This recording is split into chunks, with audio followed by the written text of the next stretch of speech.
Welcome, everybody, to Wine, Reel, and Print. This is Kevin, your co-host, along with... Ryan, your co-host, along with...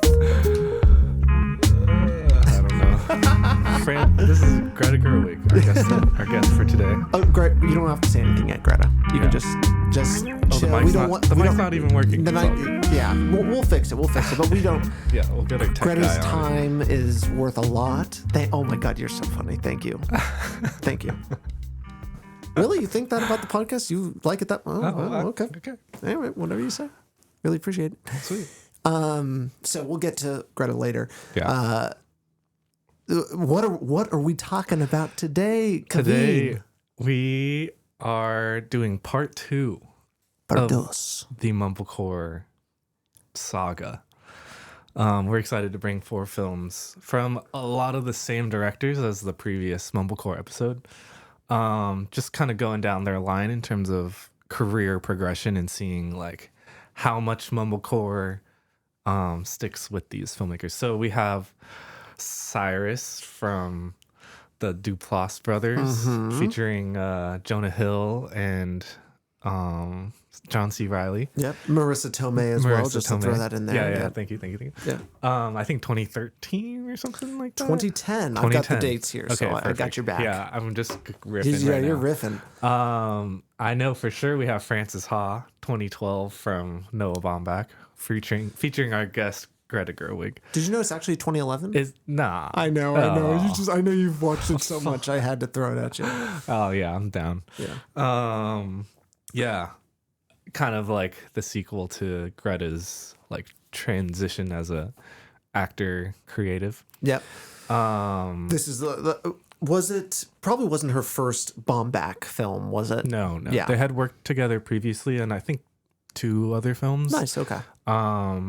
And they've also like co-written stuff together before this as well. So there was definitely a relationship, and I think that played into like how. Yeah. Anyways, we'll talk about it. Yeah, we'll talk about Right. it. So much to talk about. And then another one is Drinking Buddies from homie. I forget his name. Joey Swanberg. Joey. Wait, what? It's Joe Swanberg. Joe Swanberg.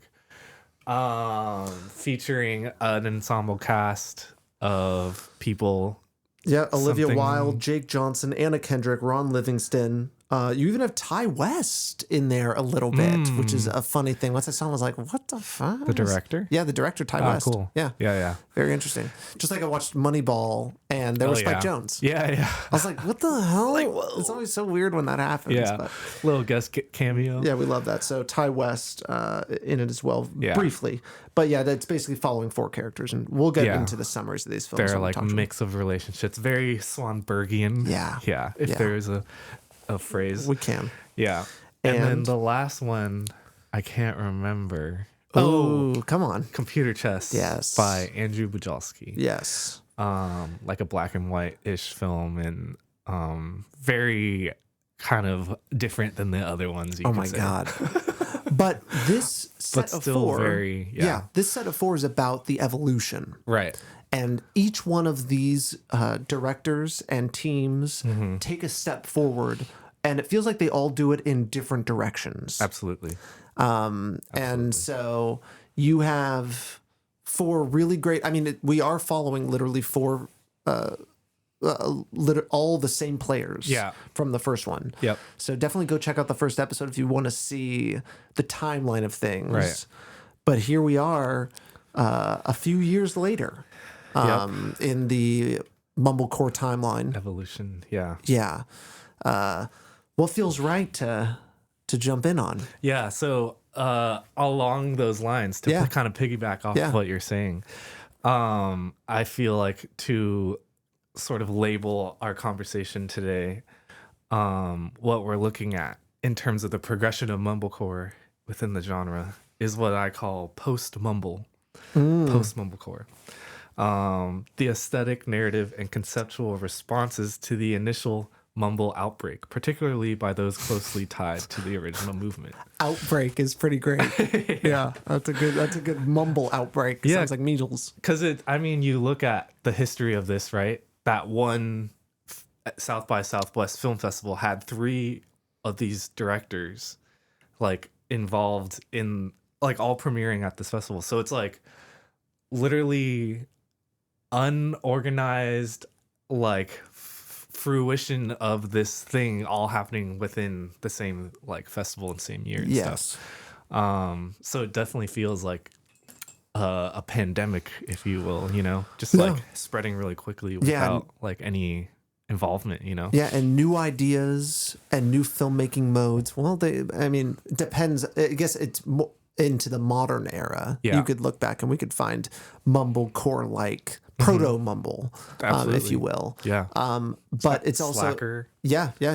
But also like how money also realized like, oh my God, we can make movies cheaply in this new mode. Right. Yeah. It just definitely, you see that relationship that we were talking about of like Hollywood and indie. Yeah.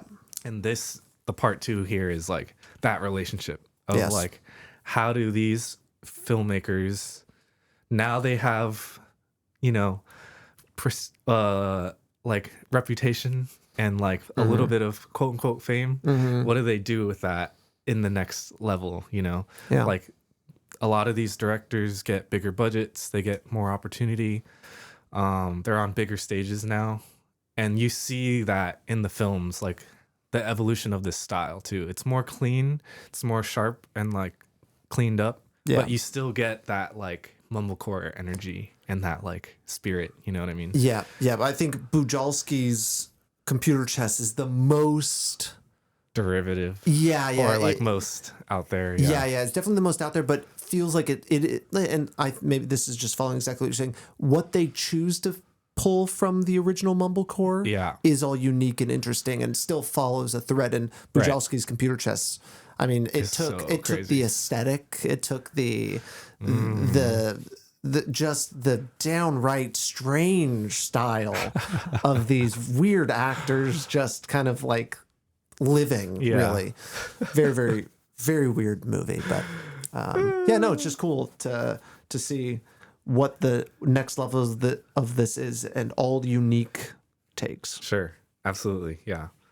All right. Actually, I have a sort of suggested order. So let's start with Cyrus. Okay. Yeah. That's where I started anyways. So that's great. Awesome. And I think it does start the timeline wise. Okay. This is the first one. This is 2010. Perfect. And I'm just going to, just for the audience. Hit a little summarization. So everyone can get caught up to speed. With John's social life, John being John C. Reilly, good for him. I always think that as an actor, that must be so nice to just have your name be the character. It's probably a little easier. Yeah. With John's social life at a standstill and his ex-wife about to get remarried, a down-on-his-luck divorcee finally meets the woman of his dreams, only to discover she has another man in her life, her son.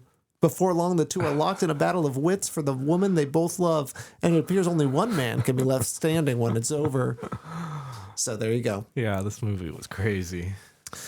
This movie was painful. And I remember watching this. I was watching, I was like, okay, I have seen this before. I had forgotten about it. I'd watched it because I was a John C. Reilly fan, huge fan, he's awesome. Back in that era. And so I was like, oh yeah, and Jonah Hill too. Right. I was like, great cast. Yeah. I was like, oh, I gotta see this, and it was so awkward and strange and hurts. Really, really hurts. To be in it. Yeah. In Duplass Brothers fashion.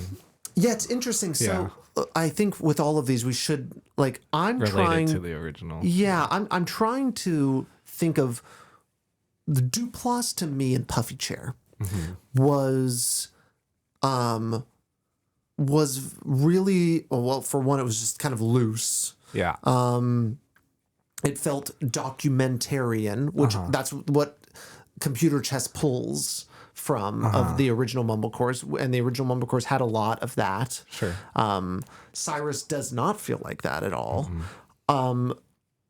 Is there anything that comes up to your head while I'm thinking that Cyrus pulls from that's very Duplassian. What is a Sure. Duplassian thing? I would maybe, it's been a while since I've seen it, but I would maybe even argue that it is a little documentary, at least with the camera work and the way they're shooting it. Maybe you're right. Just maybe a little bit, not as much as like the other examples that you're giving. Yeah, I know what you mean. I think you're right. In the style, in terms of like how they're shooting it, I feel like they're maybe leaning it, like definitely cleaning it up though. They are, like, because it feels more polished, right? Yeah, because I'm even thinking at the at the party. There's definitely like these long shots of people having conversations, kind of on the other side. A lot of handheld stuff. True. Yeah. True. Like even when they're in the streets and stuff too, it feels like they're far away and like watching them and stuff. I feel like the biggest thing for me is the like characters and sort of like the themes, if you will, like the stories that they're kind of going after. To me, it's like these like stunted male like characters that are kind of like confronting personal growth in a lot of ways, and commitment. Commitment's huge, right? Yes, that's a great one. I feel like you see a lot of that between these two films, but I think the big thing for me is just like the development of the style and like what happens when they do get more money, and like the things that, like you said, the things that they do choose to pull from the original Mumblecore and like what they kind of like add to the new mix. Right? Yeah.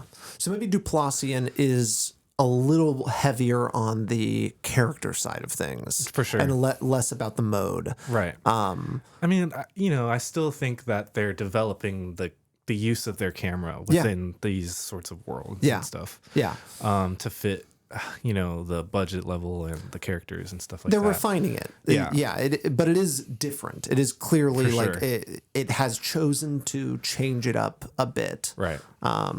Totally. Tighten it a little, but keep it a little. Yeah, that's a great. I feel like a good intro, because the contrast between the first film and this film is like really, really strong.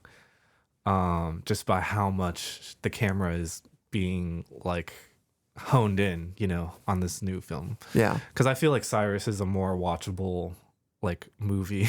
Yeah, in a lot of ways, but I think just like as a story too, just feels more of like a movie, It definitely does. Like, maybe it's like the actors and stuff too, like these recognizable names and stuff.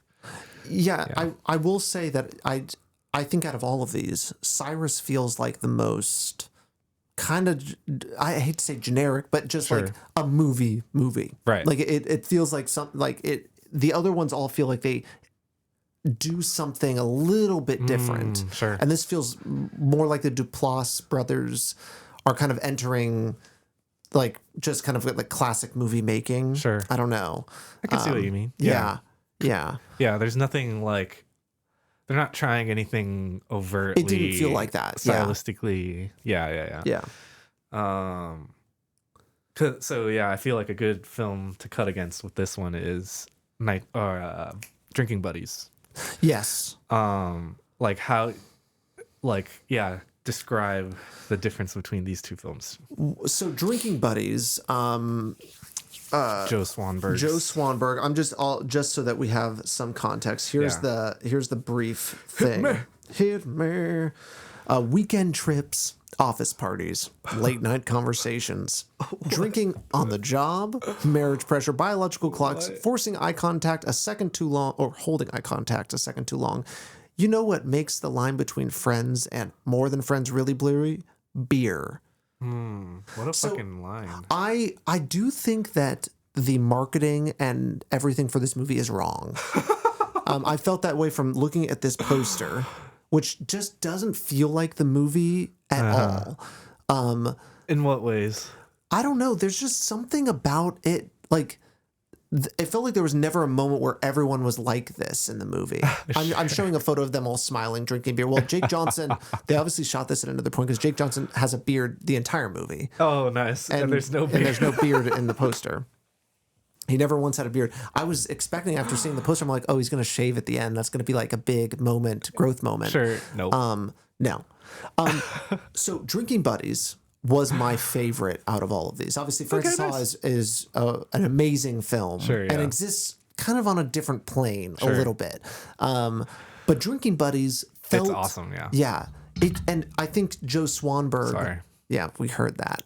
A snake just dropped. My pants fell off. Greta's... No. Oh, no. No. I was saying, no. I was going to say Greta's mic, and then you said that. Joe Swanberg has the button. I talk about the button sometimes. This kind of like... The juice, the sauce? The juice, the sauce, the emotional target. Yeah. There's just something about... I felt... I mean, there was definitely... Mumblecore, when we had kind of originally defined some of the things... Sure. Had this quality of stunted growth, of characters that just desperately need therapy, and they're just like trapped in their own minds, trapped in their own ways of doing things.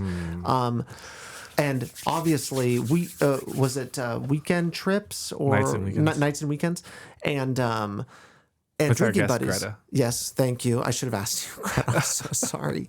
I'm so sorry. And I'm so sorry about that joke. That was really not funny at all. And I don't know why Kevin's laughing. Yeah, no, he's fired. Don't worry. But Drinking Buddies has that that quality. Yeah.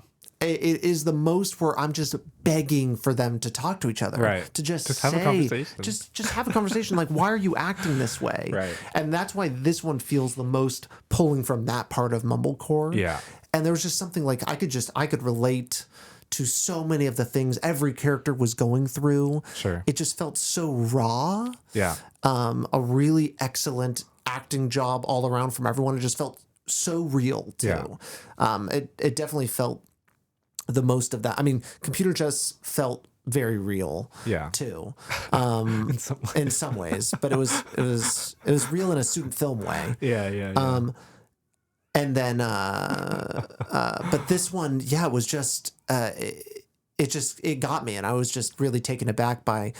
It's also something. It just doesn't feel like happens in movies all that much that maybe Mumblecore kind of allows. Yeah. Of just kind of these characters allowed to sit with their feelings and be wrong, and to, in some ways, not even have a resolution, because it doesn't really have one in a way. Like, you don't feel like at the end, like, oh, they got this figured out. Like, they had the conversation.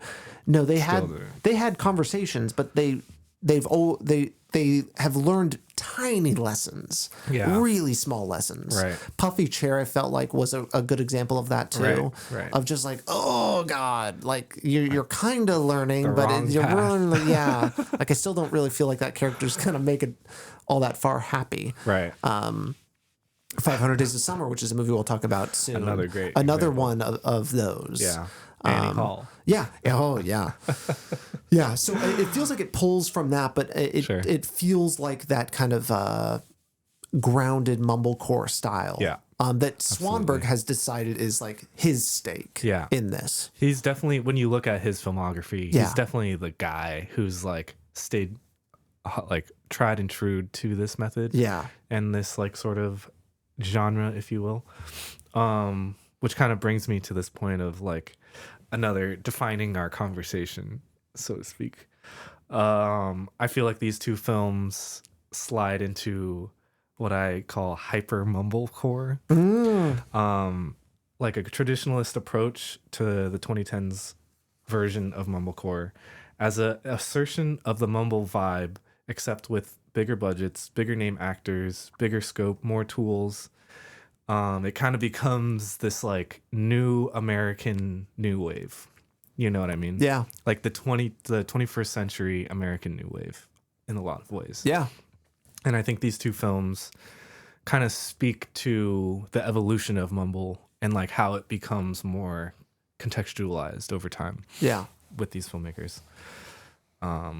Yeah. Because you kind of talk about Swanberg and how he's kind of like keep driving the nail into the board, you know? Yeah. The same nail kind of, yeah. Yeah. Yeah, interesting. Yeah, I completely agree. I think that is, we're following this Mumblecore explosion, and this feels like it is the new American way. Yeah. And, yeah, we definitely have to talk about a post Mumblecore episode because I'm curious because I genuinely don't know how this, and maybe this is us kind of watching it right here, how it really ends and dissipates. And I think with New Wave, as we've come to understand it, it just that is the natural thing. It's like a wave coming in and going out, and it just forms back into the ocean again, and maybe that's what we're kind of watching is a little bit more before the inevitable pull in, as a lot of the things end up kind of being absorbed. The styles, the mode, the directors, the actors, and everything like that. I think there's a part 3 out of this evolution. Oh yeah. And like, I feel like Lady Bird you could throw in here. Yeah. In terms of like the progression of this thing. Like Bujalski has bigger movies with big name actors and stuff. I even want to see what it looks like even in a post Mumblecore episode, like Barbie. Like post, like literally, like what is the where and maybe that's more of like a where did the people end up, but I'd love to try to pull Mumblecore, like try to see where this trajectory from. That's kind of an interesting because that's just the cool thing about Greta Gerwig episode that we're doing right now.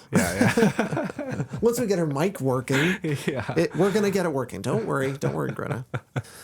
No, the snacks are yours. Yeah, you're fine. Go off. Don't worry about it. The green Skittles. Yeah. We picked them out for you. Yeah. That was a weird ask. But we don't question it. Yeah, we don't question it. No, we don't. No. Gosh, you're so funny.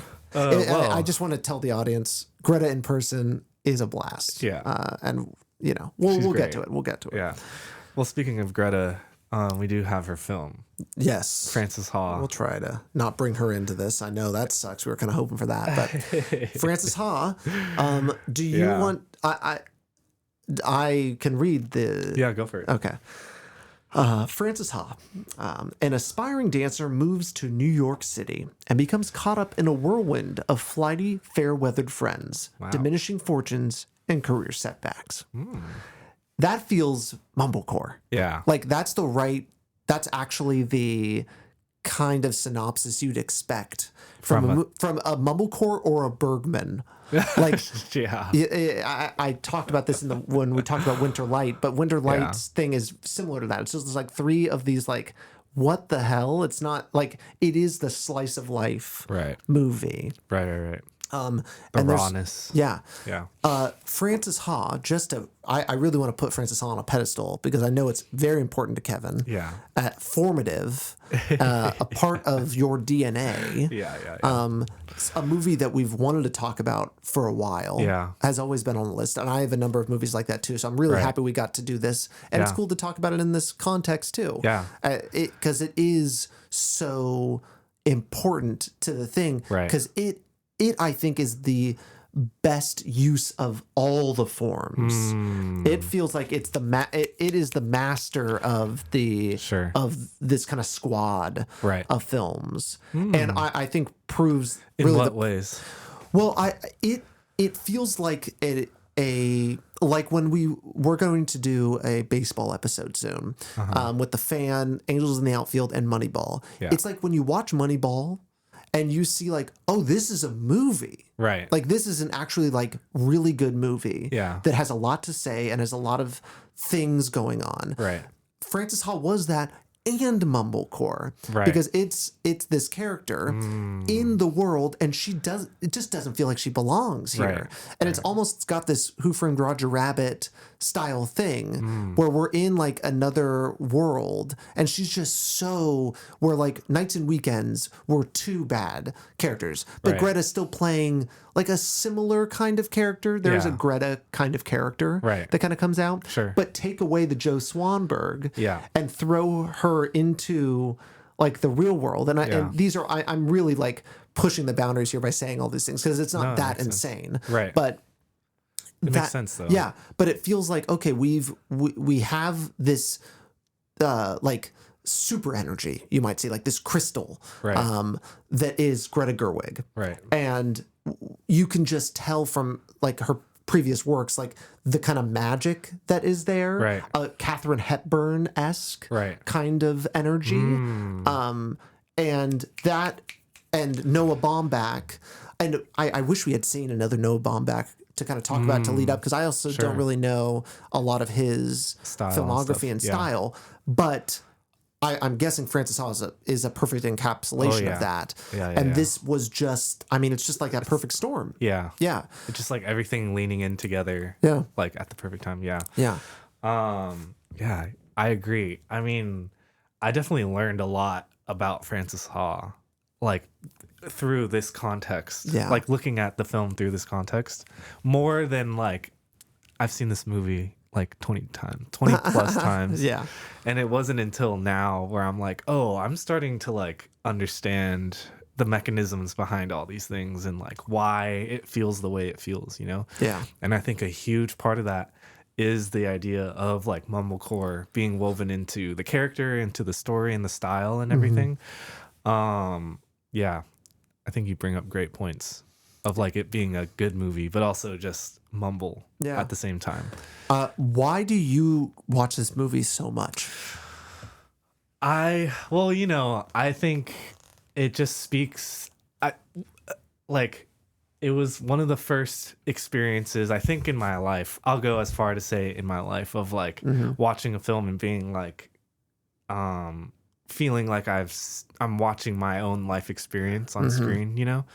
Like, to me, I just kind of attached to Francis Ha as a character. And a lot of these little gags and setups, to me, just feel like so, like, capturing the absurdity of life, you know, in a lot of ways.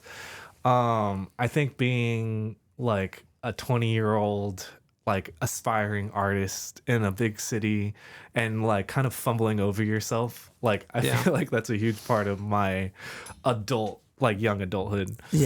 Her losing out on opportunities and things like that. Just like missing certain and social cues or and then still doing the, like, not understanding why she's doing the things, but doing them anyways. Right. And being stubborn with your like mistakes and stuff. Yeah.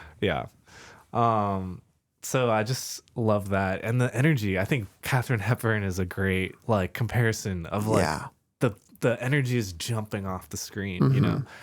I just like love that. And just I can return to this thing and like learn more stuff and pull more little bits and pieces. Like I think I've just watched this so much that I can like memorize certain shots and like memorize all the lines and stuff.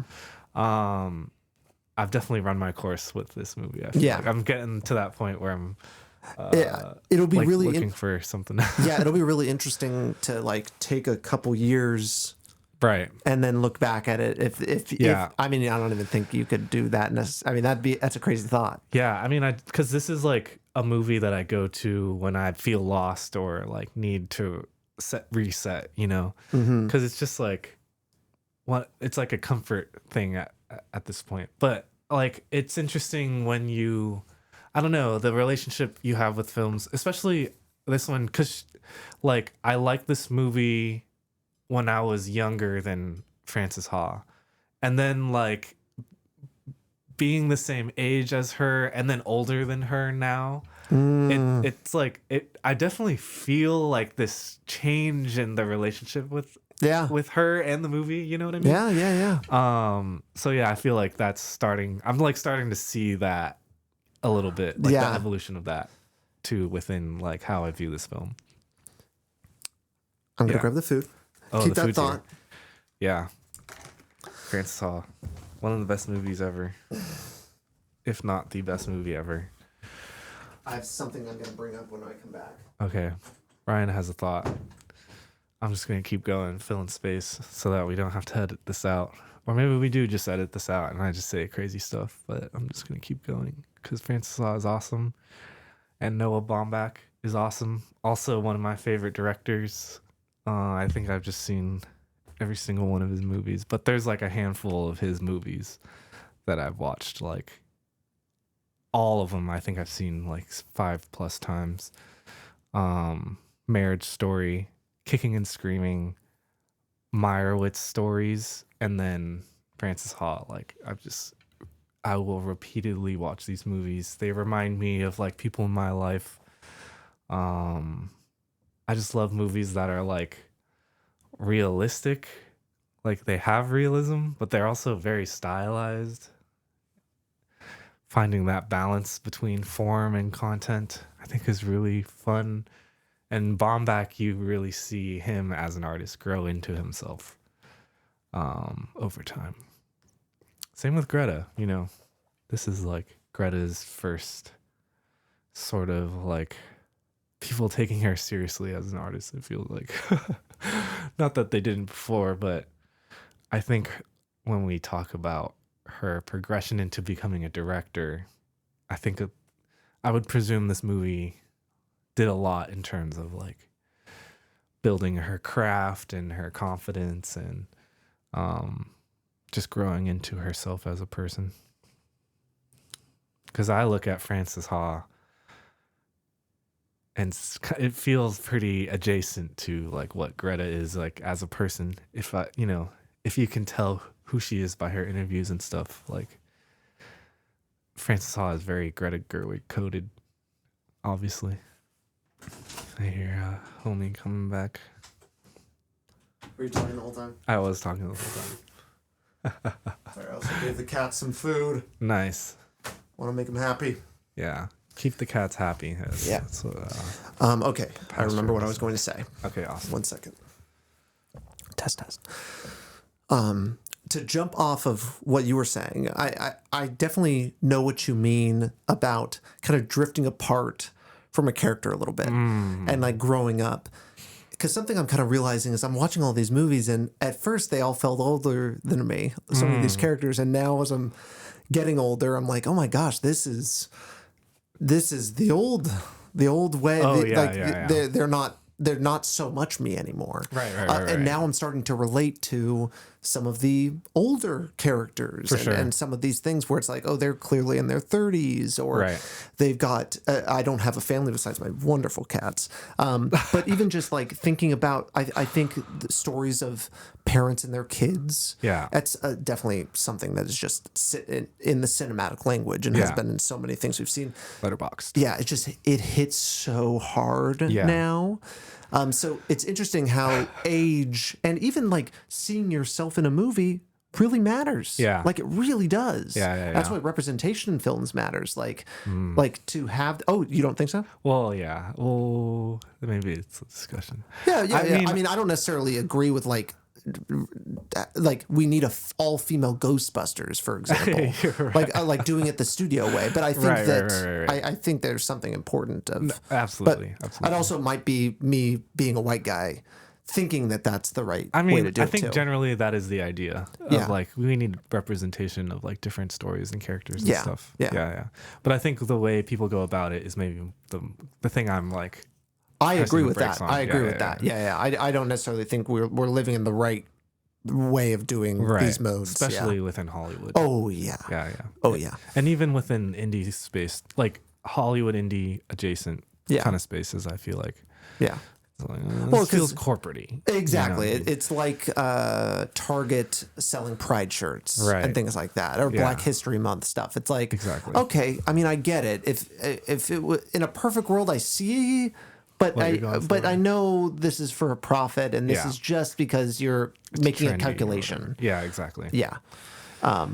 Exactly. But so it's just interesting how, as you get older, some of these things change, and and that's why it's really great to go back and watch some of these movies again.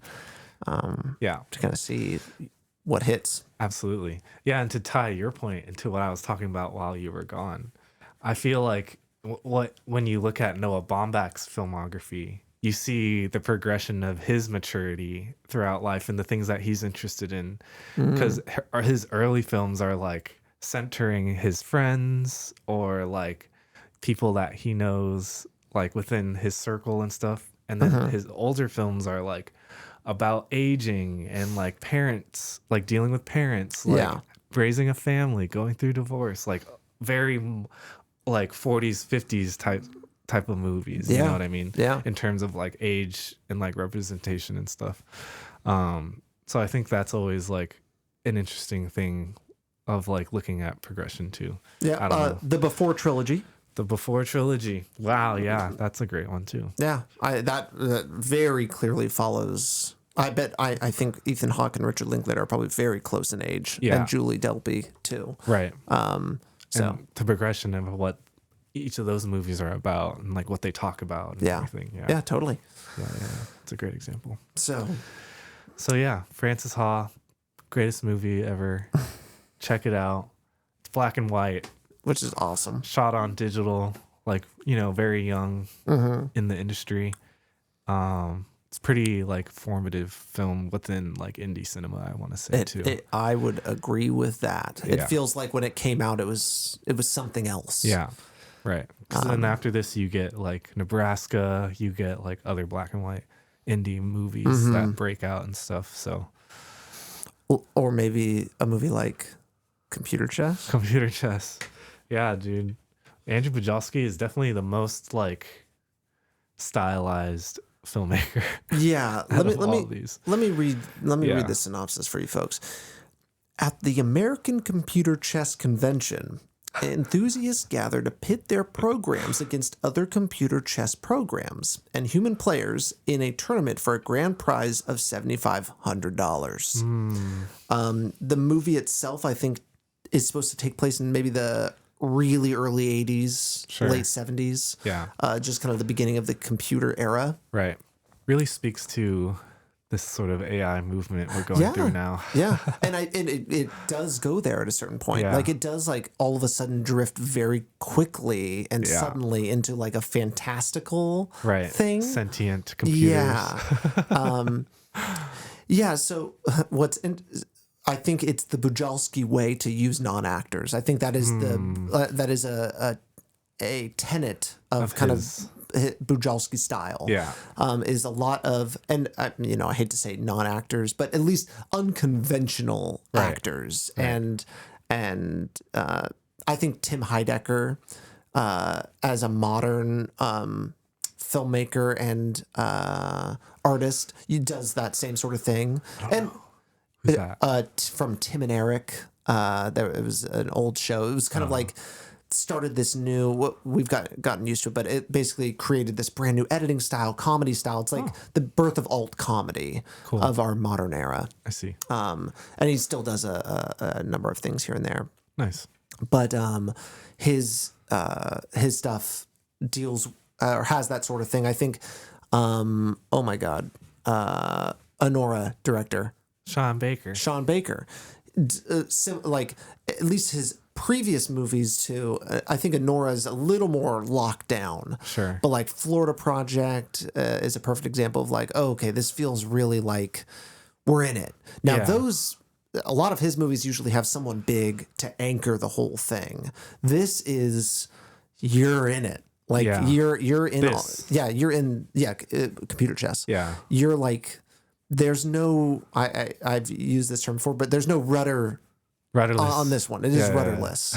And so you're dropped into what feels almost student film-y. Yeah. Altman-esque. Yeah. And done intentionally in a terrible format. Right. That's really like just poor. Right. And I think the idea is that it is a documentary, right? Loosely, because obviously the camera's in places it couldn't actually be, or a crew couldn't be, right? So it has that kind of style, which was definitely when did this come out? 2013, or definitely the 2000s kind of created this kind of aesthetic. Yeah. The Office being a great example. It has that level of, I think even they might even have interviews at times. Yeah. Too. In this thing. Yeah. Like talking to camera. Yeah.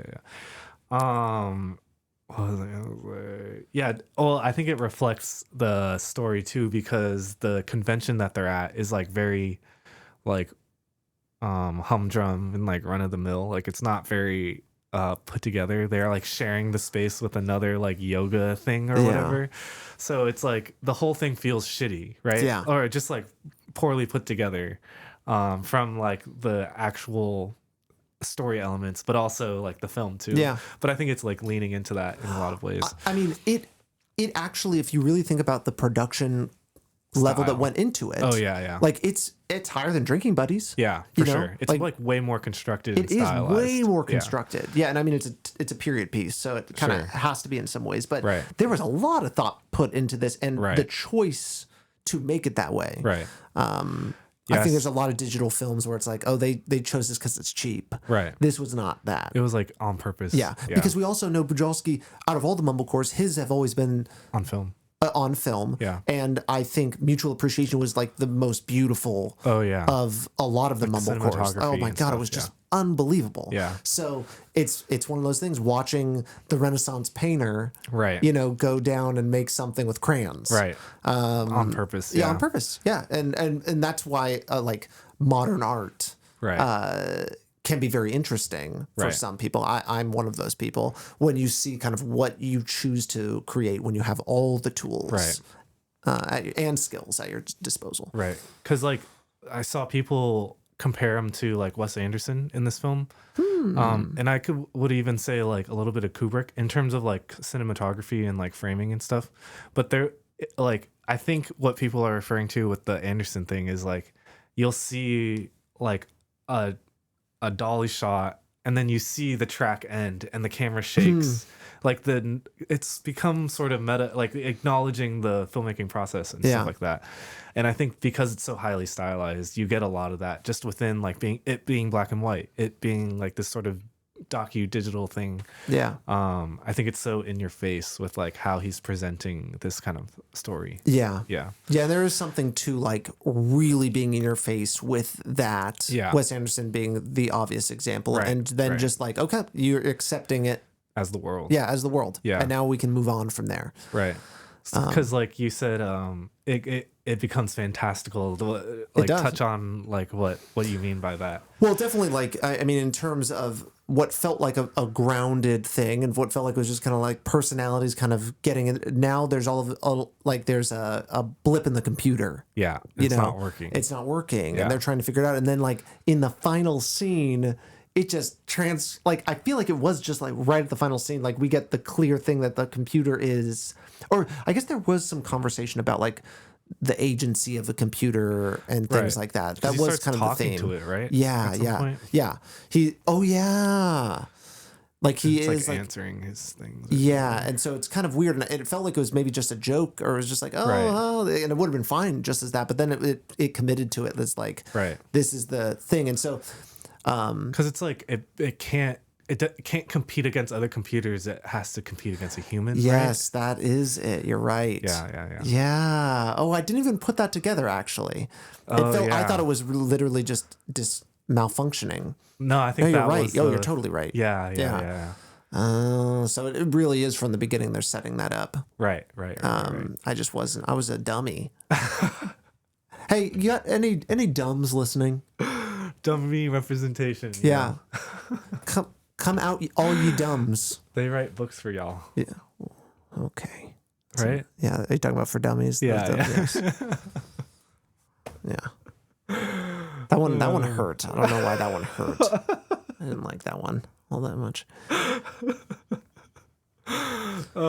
So to continue the Mumblecore pseudo academia. Lay it on me. Yeah, I group Francis Ha and computer chess as the meta mumble, an uncored mumble woven into textures of other cinematic languages. Yeah, a mumble reaching beyond. Yep, I agree. I think we have we've touched on that a bit. Yeah, but yeah, both of them make very clear choices to not be like other movies. Yeah. Where the other ones feel like they are following all the kind of the same things, but with the Mumblecore sauce and ingredients. Right. These feel like, all right, we are clearly stating what we are. Right. Mumblecore or not. Right. We are filmmakers. This is what we want to do. Right.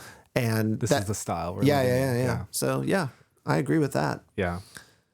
because they definitely hold true to a lot of the Mumble tenets. Oh yeah, both of these films, but I think they are adding a different thing on top of it that transform it into something else. Yeah. Yeah. So the next episode we'll be talking about Barbie. Barbie is that a even later one, or do you think there's more progression to be done before we get there? Yeah, I feel like there's another one. I think there's one more probably. Yeah. And then we get to the and then Hollywoodification of Mumble. Yeah, because I think that's such an interesting part of film history is the analogy I used earlier of the water kind of coming back into the ocean, getting all mixed in once more, before the next wave hits. Yeah, because I think even in the next wave of this, I'm curious to see.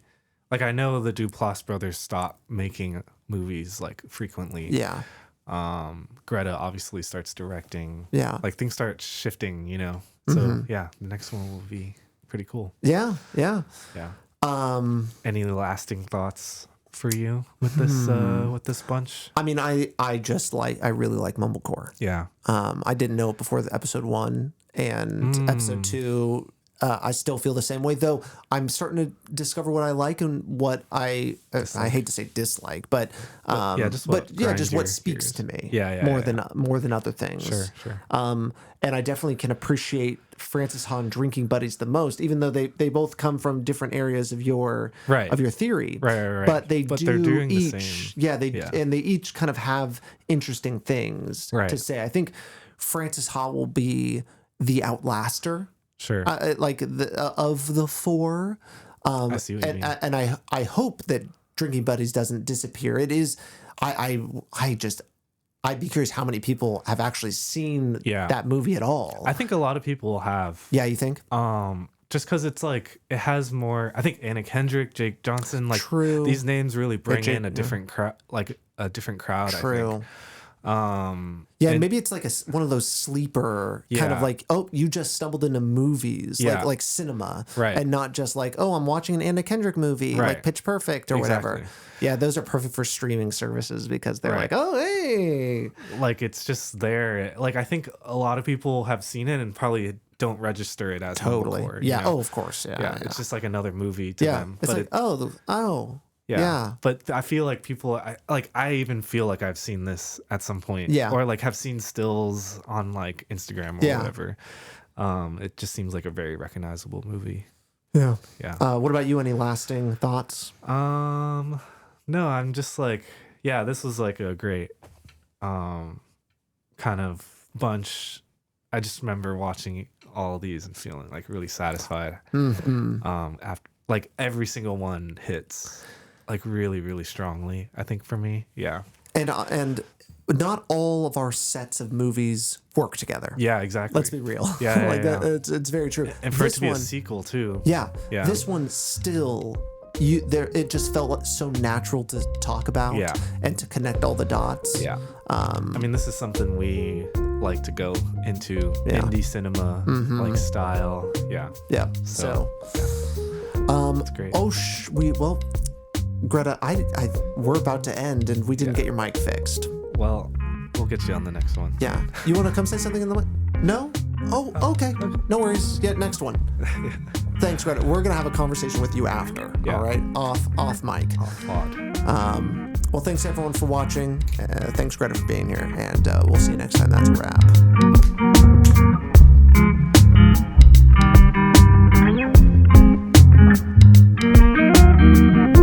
Wind Reel and Print is a podcast by Salad Brain Productions. You can find us online on Instagram at Wind Reel and Print Pod. You can also find us wherever you get your podcasts. And please, if you like the show, leave a rating and review. We'll see you next time.